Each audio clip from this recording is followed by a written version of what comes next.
ইন্না মাআল উসরি ইউসরা। এর সাধারণ অনুবাদ হলো নিশ্চয়ই কষ্টের সাথে স্বস্তি রয়েছে। আজকের খুতবার কিছুটা সময় আমি এই আয়াতের উপর ব্যয় করব। আমার আপনার জন্য এই আয়াতে কি শিক্ষা রয়েছে। প্রথমে এই আয়াতের আরবি ব্যাকরণগত দিক নিয়ে আলোচনা করতে চাই। আপনাদের মাঝে যারা আরবি ব্যাকরণের সাথে পরিচিত তাদের জন্য বলছি, এখানে মুবতাদা হলো ইউসুর। ব্যাকরণগত দিক থেকে এই বাক্যের শুরু হলো স্বস্তি। যখন আমরা বাংলায় অনুবাদ করি তখন বলি নিশ্চয়ই সকল কষ্টের সাথে স্বস্তি রয়েছে, কিন্তু ব্যাকরণগত দিক থেকে সবচেয়ে শুদ্ধ অনুবাদ হলো স্বস্তি রয়েছে কষ্টের সাথে। এই বাক্যের ফোকাস হলো স্বস্তির উপর, কষ্টের উপর নয়। এখানে ইউসুর বা স্বস্তি হলো মুবতাদা। ব্যাকরণগত দিক থেকে এটাই বাক্যের শুরু। এটা কেন গুরুত্বপূর্ণ? কারণ আল্লাহ আমাদের মনোযোগ স্বস্তির উপর রাখতে চাচ্ছেন, কষ্টের উপর নয়। সহজ সময় বা স্বস্তি হয়তো পরে এক সময় আসবে, কিন্তু আল্লাহ চান আমরা যেন আমাদের মনোযোগ সামনে যে স্বস্তিদায়ক সময় আসছে তার উপর রাখি, এখন যে কষ্টে আছি তার উপর নয়। আপনি যে ধরনের কঠিন সময়ে দিনাতিপাত করছেন না কেন, আল্লাহ এর একটা ব্যবস্থা করবেন এবং স্বস্তিদায়ক সময় সামনে অবশ্যই আসছে। দ্বিতীয় যে বিষয়টা এখানে মনোযোগের দাবি রাখে তা হলো ইউসুর হলো না কেরা, মানে এটি আম ওয়া আম্মাল ওয়া আজম ওয়া আকাদ, অর্থাৎ কষ্ট কি এটা সবাই জানে। হয়তো এটা অর্থনৈতিক কষ্ট, স্বাস্থ্যগত কষ্ট, মানসিক কষ্ট, আবেগ সংক্রান্ত কোনো কষ্ট, বা আপনার কষ্টের জিনিস হয়তো আপনার পাশেই বসে আছে, আমি জানি না। সবার জীবনে কোনো না কোনো সমস্যা রয়েছে। এই কষ্টদায়ক বিষয়গুলো সম্পর্কে সবাই জানে, আর এগুলো খুবই সুনির্দিষ্ট, খুবই সুনির্দিষ্ট। কিন্তু আল্লাহ বলছেন কষ্টের চেয়ে স্বস্তিটা অনেক বড়, অনেক বিস্তৃত। কষ্টের মতো স্বস্তির ব্যাপারটা অতটা জ্ঞাত নয়। অর্থাৎ কিছু স্বস্তি আসবে কিন্তু আপনি জানেন না কিভাবে সেটা চিনতে হয়। সবাই সমস্যা শনাক্ত করতে পারে, কিন্তু সবাই সমাধান দিতে পারে না। আল্লাহ যখন আপনাকে স্বস্তি দিবেন, আপনি হয়তো এটাকে স্বস্তি মনে নাও করতে পারেন। আল্লাহ আপনার জীবনে স্বস্তি নিয়ে আসবেন, কিন্তু আপনি হয়তো বুঝতেও পারবেন না যে আল্লাহ আপনার জীবনে স্বস্তি নিয়ে আসছেন। তিনি আপনার জীবনে এমন দিক থেকে স্বস্তি নিয়ে আসবেন যা সম্পর্কে আপনি জানতেন, আবার এমন দিক থেকেও নিয়ে আসবেন যা সম্পর্কে আপনি ভাবতেও পারেননি। অপ্রকাশ্য জগতের ব্যাপার। এই বাক্যাংশে ইন্না মাআল উসরি অর্থাৎ কষ্টটি এটি সুনির্দিষ্ট, জানা।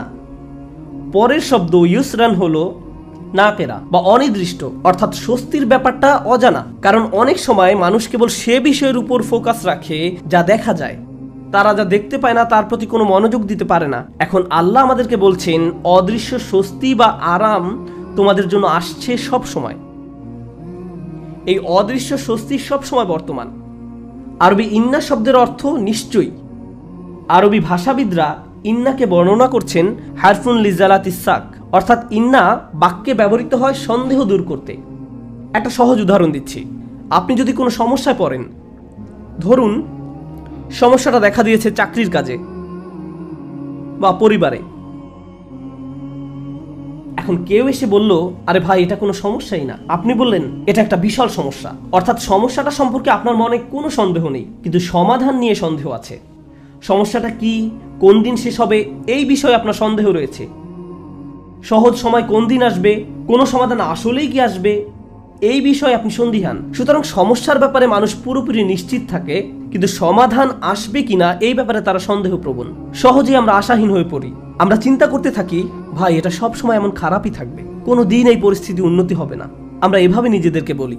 তো আমরা নেগেটিভের ব্যাপারে অনেক বেশি নিশ্চিত থাকি, কিন্তু পজিটিভের ব্যাপারে নিজের মনে কোনো নিশ্চয়তা থাকে না। তিনি ইন্না যে শব্দটি সন্দেহ দূর করে তা ব্যবহার করে আমাদের জানাচ্ছেন কোনো সন্দেহ নেই, স্বস্তি রয়েছে কষ্টের সাথে। স্বস্তির সাথে ব্যবহার করলেন, তিনি স্বস্তির উপর জোর দিলেন।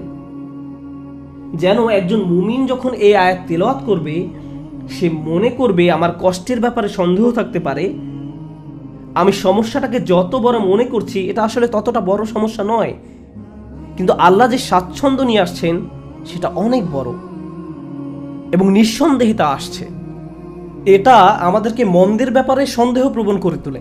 মাঝে মাঝে কোনো কিছু হয়তো অনেক খারাপ মনে হতে পারে আমাদের মাথায়, আমাদের চিন্তায়, আমাদের অনুভূতিতে, কিন্তু বাস্তবে তা এত খারাপ নয়।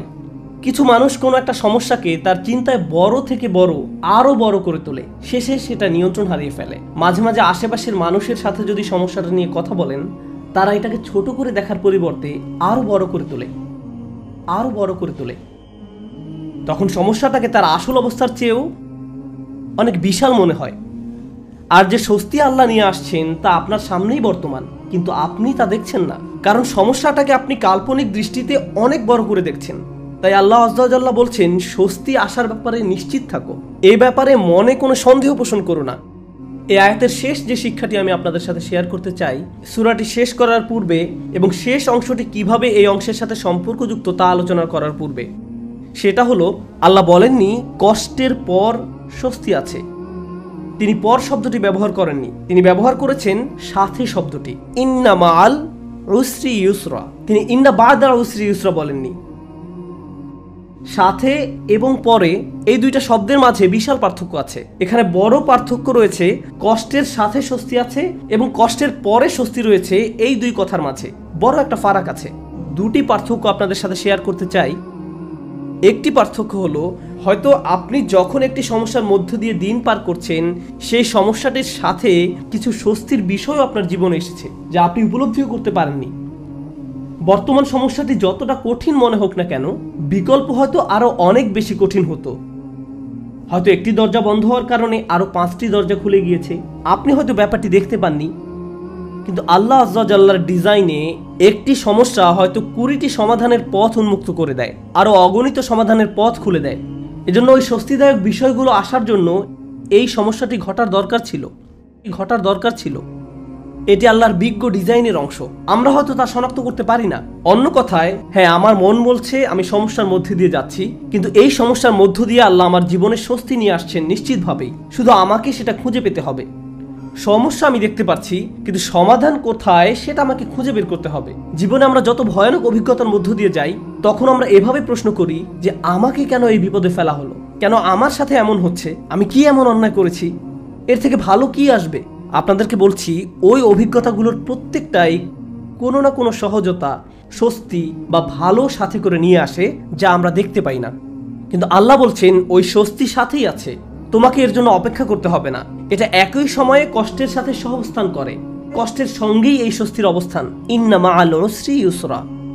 এছাড়াও যখন সাথে শব্দটি ব্যবহার করা হয়, আল্লাহ বলছেন যে স্বস্তিকে কষ্টের সাথে রাখা হয়েছে। স্বস্তিকে কষ্টের সাথে রাখা হয়েছে। যেভাবে তিনি রাতকে দিনের সাথে রেখেছেন, তিনি যেভাবে মেঘমালাকে বৃষ্টির সাথে রেখেছেন, অনেক জিনিস আছে যেগুলো তিনি একত্রে রেখেছেন। এই জীবনে আল্লাহ যা করার সিদ্ধান্ত নিলেন, আমি আর আপনি যদি স্বস্তি পেতে চাই, তিনি ব্যাপারটাকে এমনভাবে ডিজাইন করলেন, কষ্টের মধ্য দিয়ে গেলেই কেবল কষ্টের সাথে স্বস্তি আসবে। এভাবেই তিনি জীবনের সবকিছু ডিজাইন করেছেন। আপনাদের অনেকেই ছাত্র, আপনাকে প্রথমে পড়ালেখার কষ্টের মধ্য দিয়ে যেতে হবে, তারপর আপনি গ্র্যাজুয়েট হওয়ার স্বস্তি লাভ করবেন, পরবর্তী ক্লাসে উত্তীর্ণ হওয়ার স্বস্তি লাভ করবেন। আপনার চাকরির জায়গায় কঠিন পরিশ্রম করতে হবে বোনাসের স্বস্তি লাভ করার পূর্বে, প্রমোশন লাভ করার পূর্বে। কষ্ট ছাড়া এসব ঘটে না। আপনাকে আগে খাদ্যাভ্যাস ঠিক করতে হবে, স্বাস্থ্যকর খাবার খেতে হবে ভালো স্বাস্থ্য লাভ করার পূর্বে। কোনো রোগীকে হয়তো আগে অপারেশনের কষ্টের মধ্যে দিয়ে যেতে হবে সুস্থ হওয়ার আনন্দ উপভোগ করার পূর্বে। এভাবেই আল্লাহ জীবনকে তৈরি করেছেন। আপনাকে কষ্টকর অভিজ্ঞতার ভেতর দিয়ে যেতে হবে যদি স্বস্তি লাভ করতে চান। এটাই আল্লাহর ডিজাইন। ব্যাপারটা এমনই। আপনি এই কথা শোনার পর হয়তো ভাবতে পারেন, আমি তো এখন কঠিন সময় আছি, তার মানে সামনে সহজ সময় আসছে, আর এজন্য আমি এখন বিশ্রাম করব আর সহজ সময় আসার অপেক্ষা করব। না, আল্লাহ আমাদেরকে গভীর একটি বিষয় সম্পর্কে জানাচ্ছেন। আপনাকে কঠিন সময়ে কঠোর পরিশ্রম করে যেতে হবে। বসে বসে এমনটি ভাবলে হবে না যে আল্লাহ তো সহজের প্রতিশ্রুতি দিয়েছেন, তাই আমি তার অপেক্ষায় থাকবো আর বসে বসে কাঁদবো। No. এই জন্য তিনি পরের আয়াতে আমাদের রাসূল সাল্লাল্লাহু আলাইহি সাল্লামকে বলছেন, ফাইদা ফারাগতা ফানসব। শক্তিশালী একটা বাক্য। অতএব যখন আপনি অবসর পান, পরিশ্রম করুন। স্বস্তি এবং কষ্টের সাথে এর সম্পর্ক কি? স্বস্তি এবং কষ্টের সাথে এর সম্পর্ক কি? আল্লাহ চান না আমি আর আপনি যেন অলস হয়ে বসে থাকি। যখন আমরা কোনো কঠিন সময় থাকি, তখন আল্লাহ চান আমরা যেন প্রচুর পরিশ্রম করি। অন্য মানুষদের দেখবেন যখন তারা কোনো কঠিন সময় পতিত হয়, সবকিছু ছেড়ে দিয়ে একেবারে হতাশ হয়ে বসে থাকে। তারা নিরাশ হয়ে পড়ে, উদ্বিগ্ন হয়ে পড়ে, সবকিছু বাদ দিতে শুরু করে। কিন্তু বিশ্বাসীদের বেলায় যখন তুমি কঠিন কোনো পরিস্থিতিতে পড়ো, তখন তুমি অবসর পেলেই নিজেকে কঠোর পরিশ্রমে নিয়োজিত করো, নিজেকে কাজে লাগাও, উৎপাদনক্ষম বানাও। উলামারা এই আয়াত নিয়ে প্রচুর মন্তব্য করেছেন। যখন দাওয়ার কাজ থেকে অবসর পান, তখন নিজেকে ইবাদতের কঠোর পরিশ্রমে নিয়োজিত করুন। ইবাদত থেকে অবসর পাওয়ার পর দাওয়ার কাজে আত্মনিয়োগ করুন। রাসূলুল্লাহ সাল্লাল্লাহু আলাইহি সাল্লামকে বলা হচ্ছে এক কাজ থেকে অবসর পাওয়ার পরে অন্য কাজে নিজেকে ব্যস্ত রাখুন। আমার আর আপনার জন্য প্রশ্ন হলো, কত সময় আমরা অপচয় করি এমনটা ভেবে যে জীবন কত দুর্বিষহ। অলস হয়ে বসে থাকি, কিছুই করি না, নিজের মনকে নেতিবাচক চিন্তায় ডুবিয়ে রাখি, সম্পূর্ণ অকার্যকর আর অকর্মণ্য হয়ে বসে থাকি। অথচ আল্লাহ বলছেন তোমার হাতে অনেক বেশি অবসর সময় আছে আর তুমি এই সময়ে কোনো কাজেই লাগাচ্ছ না। যখন আপনি নিজেকে কোনো পরিশ্রমে নিয়োজিত না করেন তার মানে আপনি কষ্টকে জেতার সুযোগ দিচ্ছেন। আয়াতটা শুরু হয়েছে ফা অক্ষর দিয়ে, ফা আস-সাবাবিয়া, অর্থাৎ অতএব তুমি যেহেতু স্বস্তি কামনা করো তাই তোমার নিজেকে পরিশ্রমে নিয়োজিত করতে হবে। এটা শেখার ফলে তোমার উচিত নিজেকে পরিশ্রমে নিয়োজিত করা। তাই আমার আর আপনার উচিত একটি অর্থপূর্ণ এবং প্রোডাক্টিভ জীবনযাপন করা। মাঝে মাঝে জীবনে অতিরিক্ত চাপের কারণে আমরা ভেঙে পড়ি, আমরা সহজেই একেবারে ভেঙে পড়ি দুঃখ, হতাশায়, উদ্বেগ বা উৎকণ্ঠায়। এরকম হওয়া দোষের কিছু নয়, কিন্তু আমাদেরকে শিখতে হবে কিভাবে আল্লাহর কিতাবের মাধ্যমে এই কষ্টকর অভিজ্ঞতার সময় মানসিক শক্তি অর্জন করব। রাসূলুল্লাহ সাল্লাল্লাহু আলাইহি সাল্লাম যেসব কাজে নিজেকে ব্যস্ত রাখতেন তা ছিল দুই রকমের। এটা মনে রাখতে চেষ্টা করুন।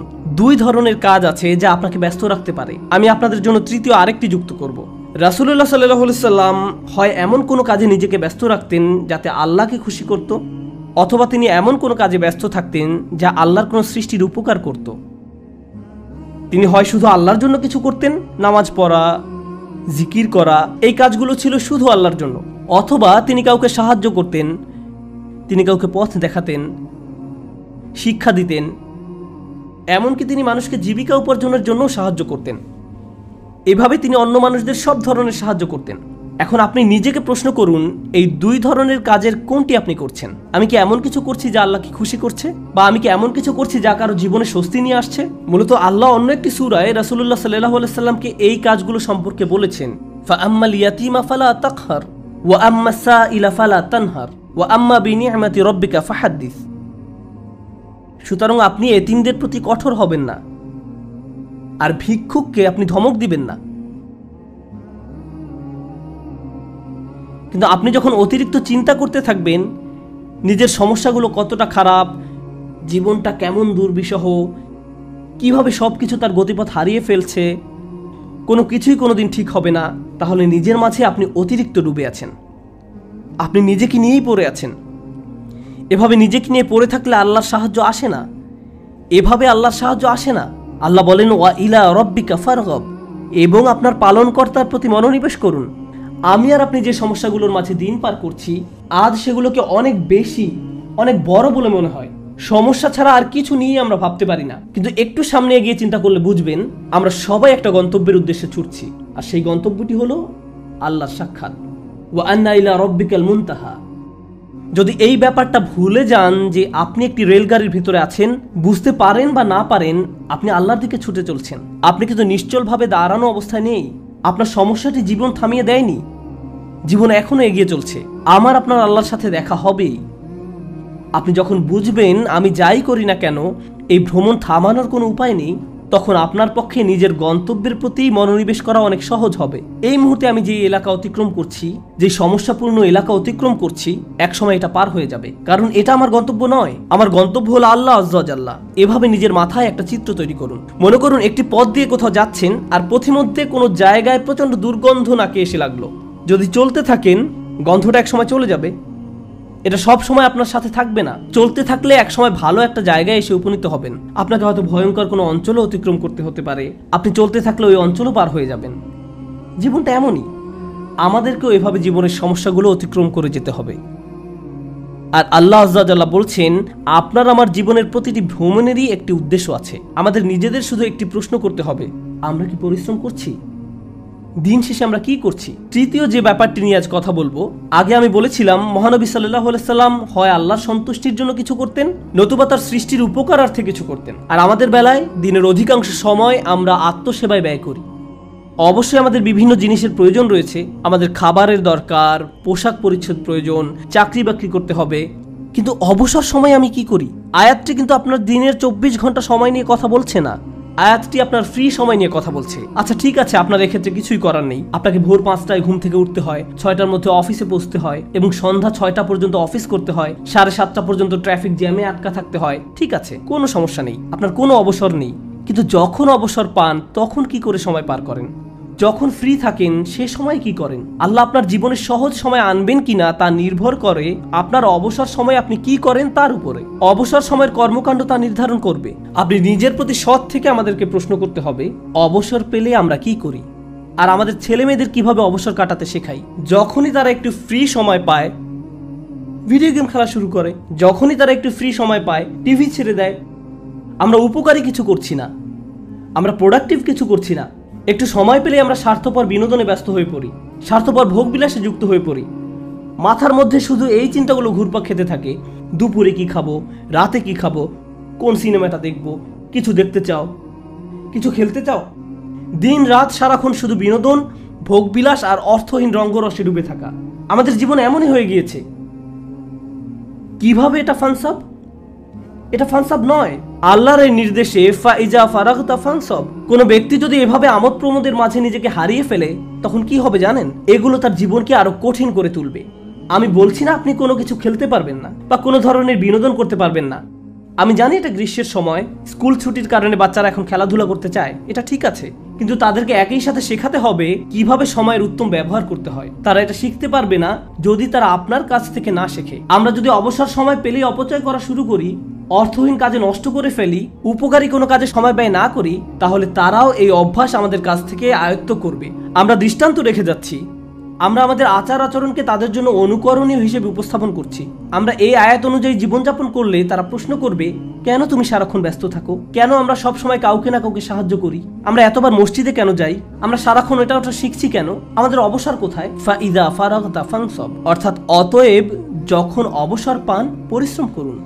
فإن مع العسر يسرا إن مع العسر يسرا فإذا فرغت فانصب وإلى ربك فارغب। নিশ্চয়ই কষ্টের সাথে স্বস্তি রয়েছে। এই নির্দেশগুলো আল্লাহ আমাদের মহানবী সাল্লাল্লাহু আলাইহি সাল্লামকে প্রদান করেছিলেন। এই বিষয়গুলোর উপর ফোকাস করতে তাকে নির্দেশ দেওয়া হয়েছিল সাল্লাল্লাহু আলাইহি সাল্লাম। আমরা যদি আমাদের জীবনকে উন্নত করতে চাই, আমাদেরকেও এই শিক্ষাগুলো নিজেদের জীবনে বাস্তবায়ন করতে হবে। আমাদের সবারই জীবনে কোনো না কোনো সমস্যা রয়েছে। একটি সমস্যার সবচেয়ে বড় কঠিন দিক কোনটি? সমস্যার বাহ্যিক দিক মোকাবেলা করা সবচেয়ে কঠিন নয়, সবচেয়ে কষ্টকর ব্যাপারটি ঘটে আমাদের হৃদয়ে। সবচেয়ে দুরূহ ব্যাপার হলো সমস্যার সময় আমার অনুভূতি নিয়ন্ত্রণ করা। এটা আমাকে পুরোপুরি অসার, নিস্তেজ বানিয়ে দেয়। এখন সূরাটির দিকে লক্ষ্য করুন। প্রথমে যে স্বস্তি আল্লাহ আমাদের রাসূল সাল্লাল্লাহু আলাইহি সাল্লামকে প্রদান করেন, আলাম নাশরাহ লাকা সাদরাক, হে নবী আমি কি তোমার বক্ষদেশ প্রসারিত করে দেইনি? আমি তোমাকে প্রশান্তি দান করেছি। এখন মানুষ যখন শুনতে পায় আল্লাহ সুবহানাহু ওয়া তাআলা মহানবী সাল্লাল্লাহু আলাইহি সাল্লামকে মানসিক প্রশান্তি দান করেছেন, একজন মানুষের জন্য সম্ভাব্য সবচেয়ে যাতনাদায়ক সময়েও তিনি মানসিক দিক থেকে প্রশান্তিতে ছিলেন। ফাইদা ফারাগতা ফানসাব ওয়া ইলা রাব্বিকা ফারগাব, অতএব যখন অবসর পান পরিশ্রম করুন এবং আপনার পালনকর্তার প্রতি মনোনিবেশ করুন। আমরা যদি এই কাজটি করতে পারি তাহলে আশেপাশের মানুষ আমাদের সম্পর্কে যাই বলুক না কেন এতে কিছুই যায় আসে না। বাহ্যিক দিক থেকে আমরা যে সংকটেই থাকি না কেন তাতেও কিছু যায় আসে না। আমরা মানসিক দিক থেকে দারুণ প্রশান্তিতে থাকবো। অন্য সবাই তো কাঁদবে, নার্ভাস হয়ে থাকবে, কিন্তু আপনি নিজেকে প্রশান্ত পাবেন, কারণ আপনি এই মহাসত্য অনুযায়ী পথ চলেছেন। আমি দোয়া করি আল্লাহ আজ্জা ওয়া জাল্লা যেন আমাদের সবার অন্তরে প্রশান্তি দান করেন। আল্লাহ আজ্জা ওয়া জাল্লা আমাদেরকে ওই সমস্ত মানুষদের অন্তর্ভুক্ত করুন আল্লাহর করুণায় যাদের হৃদয় উন্মুক্ত হয়ে পড়েছে এবং বক্ষ প্রসারিত হয়েছে। আমি দোয়া করি আল্লাহ আমাদের দৃঢ় মনোবলওয়ালা মানুষদের অন্তর্ভুক্ত করুন, যেন আমরা আমাদের সময়ের সর্বোত্তম ব্যবহার করতে পারি এবং এর ফলে আল্লাহ আজ্জা ওয়া জাল্লা আমাদের জীবনের কষ্টের চেয়েও বহুগুণ বড় স্বস্তি নিয়ে আসেন। বারাকাল্লাহু লি ওয়া লাকুম ফিল কুরআনিল হাকিম ওয়া নাফা'নি ওয়া ইয়্যাকুম বিল আয়াতি ওয়াজ যিকরিল হাকিম।